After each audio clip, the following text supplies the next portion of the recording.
just a hack. He's just an absolute hack. And he gets his ass kicked by his teammates every week. It's just, it's terrible. It's just terrible. You're tuned in to another episode of the Believe in FCS Football podcast. This is a mailbag episode. We're starting off on the wrong foot as usual with no countdown. With no warning, no countdown. Sean was in Italy. He looks like a bed sheet, or he looks like he's wearing a bed sheet, like a mattress. It's a nice shirt. Yeah. That's that 4K webcam right there. That's pretty good.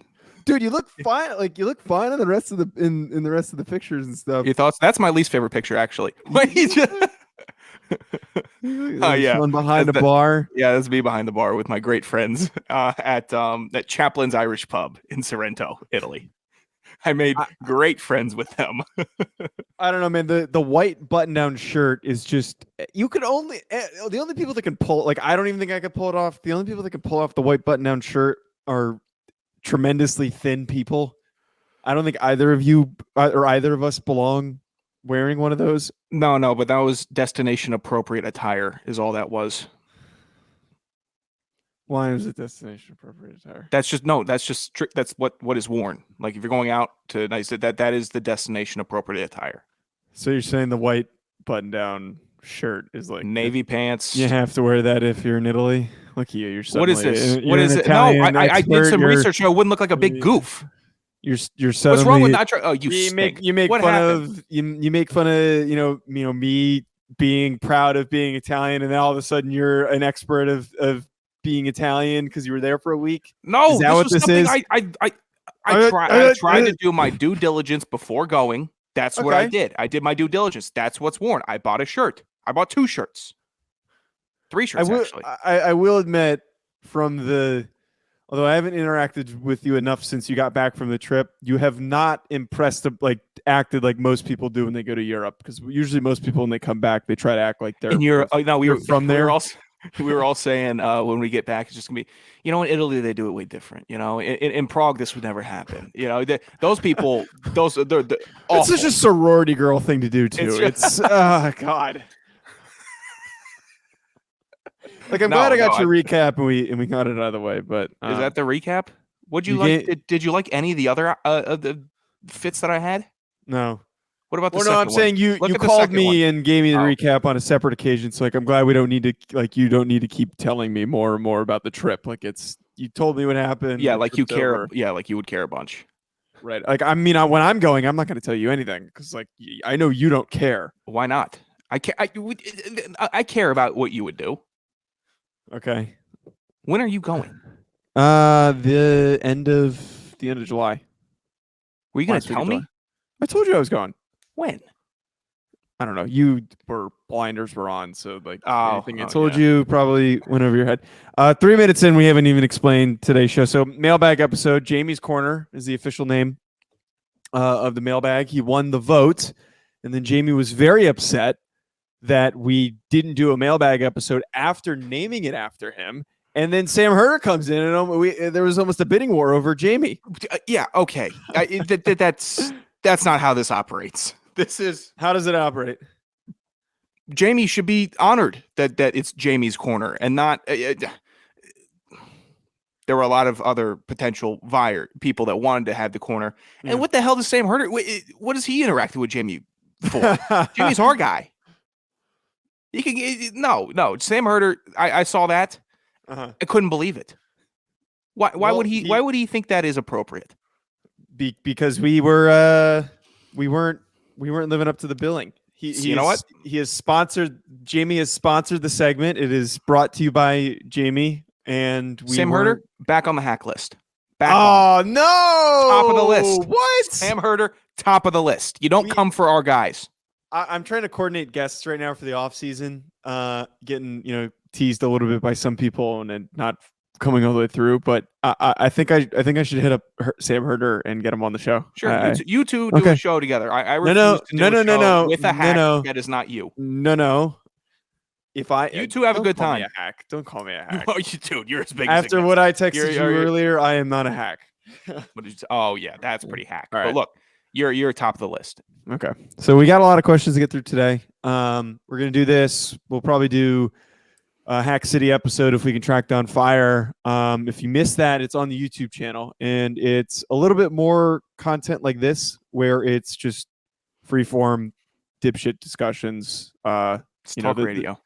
Talk radio, because I know some of our listeners like that stuff, so we're trying to provide some of that, some more serious stuff like we did with the NIL discussion that we just did. So trying to provide different things for our content, especially after we just did 1,000 subscribers on the YouTube, which is big.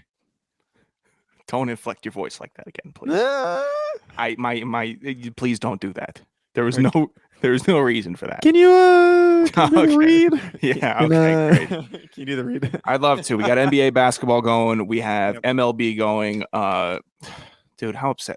I know you're not tracking it, but the Mets being the first to 20 wins is. I don't want to talk about it.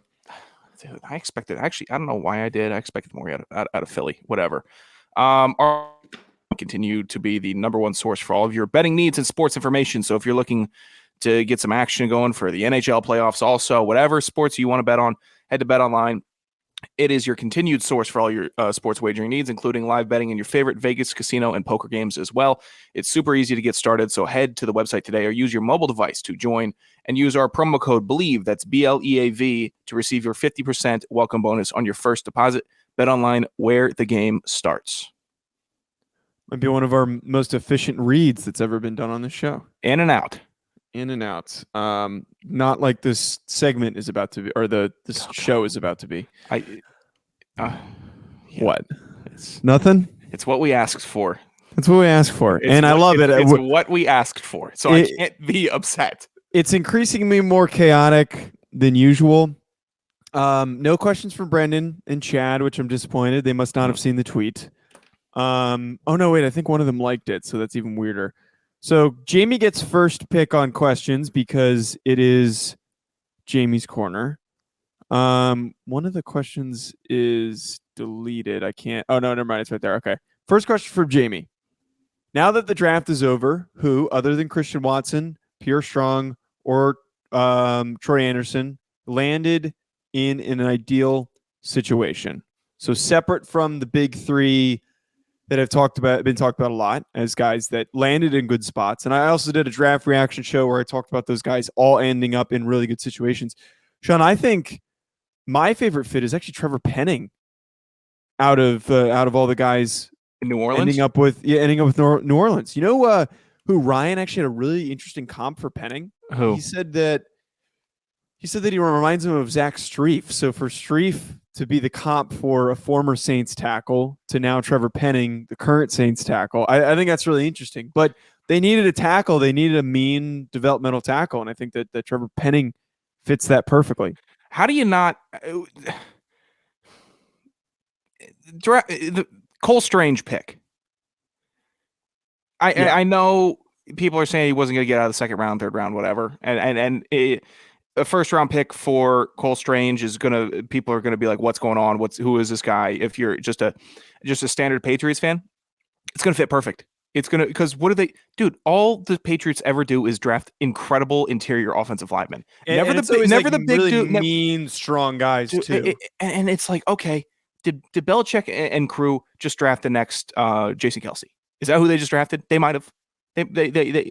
But Strange isn't going to play center though, because they got David Andrews. So they're probably going to plug him in to replace Shaq Mason. I think that's what's going to end up happening. That could happen. I don't know. I need him to be wider though if he's going to be playing a guard. I just need him to be wider. You know what I'm saying, right? His arms. He's got a fantastic center frame for a mobile, modern, quick reach center. And I forget how tall he is. He's actually 6'5", but his arms are just really short. They're like barely 33 inches, which is that's not good arm length for a guard. I like the fit because New England knows how to develop interior offensive linemen. They normally pick really good ones. I'm worried that the first round pick, people are going to be sour on him immediately because it's the knee jerk reaction of the football fans. If he misses a block or gives up a sack who's in the Patriots division? Who's Christian Wilkins? If Christian Wilkins puts Strange in Mac Jones's lap, people are going to be like, "Oh, we picked him first round 29." Just give it time. The Patriots will figure it out. He's going to be just fine. I think he's going to be just fine. I like that pick a lot. Yeah, he's a pick who he's not going to be like an immediate impact guy that we're all going to be like, wow, look how good this guy is. He does need some time. Like technically speaking, like his technique isn't great, but what you get with him, really strong, powerful anchor. He is mean as hell. Very quick hands. He comes to reps like he's trying to win a fight, which I love. Different from the way that Penning was doing it. Penning was throwing guys into Ritter's lap at the Senior Bowl, and he was throwing punches, but it felt like Cole Strange was reeling it in the right way where he wasn't getting into a fight, but he was jawing and going at it with guys in a competitive manner that just made me excited to watch him. But I do agree that there's only so many teams that style of guard fits with perfectly the way that it does with Cole Strange being with the New England Patriots. I don't know how thrilled I am for McCollum going, I misread.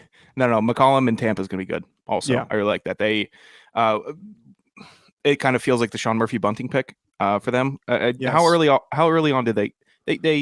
He was a mid-round pick. He wasn't an early pick. So like that's why like I would have expectations that McCollum could develop because he's athletic, and they developed mid to late round DBs really well. Yeah, they do that really well there also. So I like that a lot. All right, Jamie has now a mental twister here for us. A man has 2 sheep and a wolf at a riverbank. I've heard this one before, but I don't remember the answer. I've heard it as a chicken, a wolf, and something else, but okay. Continue. He has to get all to the other side in a 2-person canoe. If left alone for even a second, the wolf will eat a sheep. How does he get himself and all 3 animals to the other side without the wolf eating a sheep? So wait, it's only 2 people. It's a riddle, and we've all heard this riddle. I've forgotten how it's solved. I'm going to be pissed that I'm going to have to look it up or have you figure out the answer. Wait, 2 is it as dumb as it's a 2-person canoe. Yeah, I don't know if it's that. Well, right. Does 2 people mean that it doesn't pertain to the amount of sheep and that can fit in the boat? Wolf eat the sheep. I got to draw this out here. All right. Does he get himself and all 3 animals to the other side? Person. He's at a riverbank. How does he get to the other side? Is it something with a riverbank? I don't know. I think it's just it might be a math thing that we're. No, it's definitely not. It's like oh God. Is it because isn't a riverbank the end of a river, or am I crazy? No, you're crazy there. No, riverbank can happen all up and down the river. I'm looking it up. We can't just waste time thinking about this. Just give me a second. Wolf. I mean, can we assume that the size of the sheep is equivalent to 1 person? Can we do that? I'm getting no. I'm looking it up now. Where is the answer? Just get to the side in a 2-person canoe. He's 2 sheep and a wolf at a riverbank. He's to get all to the other side in a 2-person canoe. If left alone for even a second, the wolf will eat the sheep. Did you find the answer? I do. Okay, it's convoluted. What are ready? Tell us the answer, because I don't feel like sitting here. All right, you take the wolf first, then go back across and get a sheep. You leave the sheep, then take the wolf back across, then take the other sheep over, and then come back to get the wolf. So it is like a mind game. God damn it, Jamie! This wasn't even like a clever wording one. This was like we needed to sit here and map it. Yeah, it's strictly like Jamie, I'm sitting here drawing up a possible figure. Hold on. Yeah, that's what I got there. And I'm thinking, how am I going to work it back and forth? That was the drawing that you Fuck you. You didn't know the answer either. But what was the drawing of that? That was so I could at least do some mental math of the boat and the dude and the sheep. I don't know. The returning the sheep or returning the wolf is what had to happen. Okay. Yeah, you got to keep bringing him back and forth. I guess is the gist of it. Okay, next question. What are some of your other favorite FCS based podcasts that you listen to? I don't think I've listened to another one, if I'm being completely honest. Walk On Radio. Oh yeah. I do listen to Walk On Radio. I forgot. Wait. I forgot that counts. I forgot that counts. It's the only one that I listen to. I listen to my guys all the time. That one easily. But just because they did what we did after we did it. What? Oh. Say it. No. Say it. Nope. You're a jackass. What? You stink. I don't listen to anybody. They all stink. This is who called everyone a hack. This is, whatever. Ryan McCluskey asks, which team next year can defy all the odds, have a Montana State fairy tale run to championship game? Guys, we gotta put full sentences together. That was how it was written. Campbell, next question. I'm not going to jinx a team because I'm an awful jinx. I refuse to let my jinx determine it. But I mean, a fairy tale run also, and I don't know if I'd consider the Montana State run fairy tale, but they're built really well. They had two players drafted. That's not a fairy tale run, right? I don't know. They just had a down year, and it's like who had a down year that could recover. I thought Chattanooga's run was more fairy tale than Montana State's. I know they went deep to the championship, but I mean there were teams that were creating chaos in the playoffs more, which I value more than we talk about fairy tales than it. Montana State, a well-built and well-run team. I don't know. Right. I'll go with fairy tale. Yeah, I'll go with the Citadel. I will say the Citadel are going to have some fairy tale times. Okay, I'm sure the FCS Fan Nation radio folks enjoy that. Nick Massaroni asks, how off base do you think the NCAA's bracket prediction was? What do you agree and disagree with most? So he is referencing the FCS page putting out a way too early bracket. I got one problem with this already, and it is the only problem that I have. Why is Holy Cross on this goddamn bracket? Stop putting them in the freaking bracket. Like, I can't. I can't. I'm so sick of Holy Cross. Sacramento State for me. I know that they just came on the scene like we blinked and then they were completely in the playoff picture last year. Mm-hmm. It's a little too early for that. They are too up and down as a team, and just says we'll be like, oh man, this Sacramento State team, hey man, they got a lot of weapons. They got this and that, and then it's like, oh, they had 4 wins, or that they were disappointing, and then this last year didn't even look at them all year, and then they're in the playoffs. So Sacramento State, I would not put in my bracket just because they are finicky.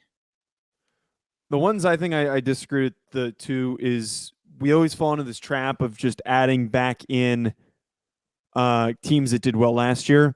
So I don't think Villanova's a lock. They are losing Daniel Smith, Justin Covington. They're losing, and Christian Benford just got drafted. They're losing a lot of guys. Like that one's not a guarantee to me. Southeastern Louisiana's losing guys, especially Cole Kelly. Like that's something to pay attention to. Richmond's a little bit shocking to me, but I think that we're getting a little bit lazy by just throwing in the good CAA teams into the mix. South Dakota, though, we need to pay attention to South Dakota. South Dakota is going to be a really underrated team next year. Actually, honestly, that's a good answer to the last question. South Dakota, with Carson Camp and what he could be next year and some of these other dudes that they have on that roster, they could be a randomly really, really good flash in the pan, one good season type team. I guess to Nick's question, it's not too off base because you still have, the heavy hitters all scattered about, North Dakota State, South Dakota State, Delaware. That's fine with me. Kennesaw. I wonder why Nick wanted to send this in. Probably because he saw Kennesaw was predicted. Kennesaw doesn't belong in it. No, they're going to win their division. Yeah. I mean, yeah, they probably will. Okay. Next question from the rabbit hole. He's got 2 for us here. Why do so many Disney cartoon characters wear white gloves? Improvised guesses / hypotheses only. No Google allowed. I feel like you would know the answer to this. And I've heard the answer before, and I feel like it's. Was it easier to? Okay, so I know that people in old-timey England used to wear the gloves just to protect their hands, and then also if you're smoking a whole bunch of cigarettes, you don't want to stain your fingers. But in the Disney cartoons, aside from like the princesses who wear all the white gloves, I'm assuming you mean like the cartoon characters like Mickey Mouse. So I'll focus on Mickey Mouse here. It was probably because it gave it a better actual appearance. Because I mean, Right. I think it was what are you going to make Disney a couldn't mouse's draw. hand look? Yeah. What It are was you like going to because make a Disney didn't know how to hand draw look like? people's fingers. Was I think part of it. Yeah, it seemed like a much simpler way to draw hands. Here's hands instead of okay. Do we give the mouse claws? Do we do this or that? And then it's like okay, well he's just wearing gloves and it looks easy and it seems like it's very easy to draw. So we're both right. I looked it up. Is that against the rules? Was I not allowed to look it up? Well, we gave an explanation beforehand. Okay. I think it's fine. All right. So the answer is rounded hands were difficult for audiences to see against their bodies in black and white film, especially when characters were using them. That's where the white gloves came in. So it was difficult to draw and it didn't appear normal. So that was why. Okay. We're learning things. All right. So we're right. I'm just naturally smart about that. All right. Thank you, the rabbit hole, for that question. Another one from Rabbit Hole. You are in the Matrix. Put yourself in Neo's position. When Morpheus offers you the choice of the blue or the red pill, which one are you taking and why? If you don't know what I'm talking about, watch the movie. I've seen the movie. The red pill is supposed to be you see the world as it truly is. The blue pill is you go back to normal reality. So are we assuming in this situation that the reality that we jump to is the one in the Matrix, or is it just? He said for us to be Neo, so that means we're putting ourselves in the. Well, I mean, it kind of worked out for Neo. The last movie was awful, so then he kind of just got, I don't know the fragmented reality. If I knew that something was off, I don't know I don't know. Ignorance is bliss, though, right? Well, so that was like when he gave us the alien question, and if there's nothing out there and we never interact with them, my argument was that if we don't know anything, being ambivalent to what is out there is better. But so in this situation, if you know that there's something else, I don't know, that would drive me insane. You kind of have to at that point. Once you know that there's something else out there. Wasn't it just crazy as hell, though? He was in that pod. I don't know if I want to wake up in a pod like that and have to go through all the stuff. You'd rather I don't know if I stay want in the simulation? I'm just saying, I got a bed in the simulation.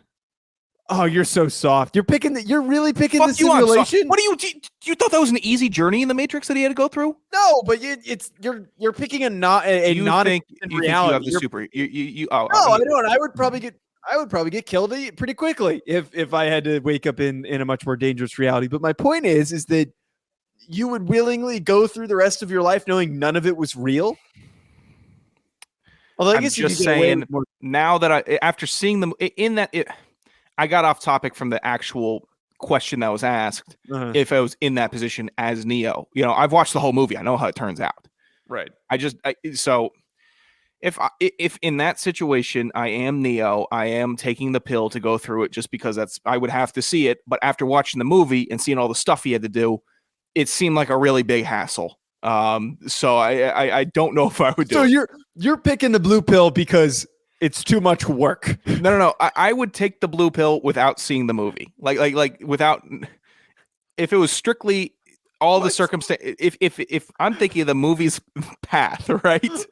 So if I'm like, okay, I've followed the path and I don't know what's going to happen, then yeah, sure. I'll take the blue pill and I'll go, and I'll go see the real reality. Now that I've seen the movie, I would probably not take the blue. I'd take the red pill and just live in fairy tale land. I don't know how in any circumstance you could argue.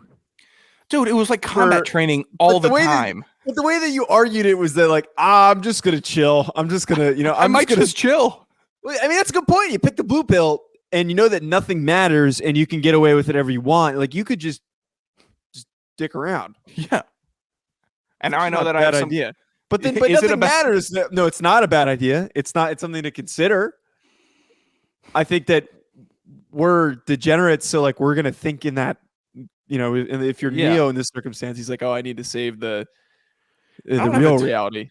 Did he know he had like a true love during that time also? Because in the latest movie, it was like he was with that mixing it up with the one. It was like he could tell something was, it was. But like, off. right. So like, that's where like your interactions with people, like immediately, like that would mess me up. Like as soon as I know that everything is fake around me, like I would, everything, all the time that I spent, all the like nervousness and everything that like interactions that I've had, I've known now that it is fake. So it's like I can't go back to that. Maybe I'm just a huge wuss and I don't want to. Dude, It's lazy. You know how terrified I am of like the IRS. Imagine having to go up. Imagine having to go up against like that crazy ass government chasing you all over the place. Yeah. I'd be gassed.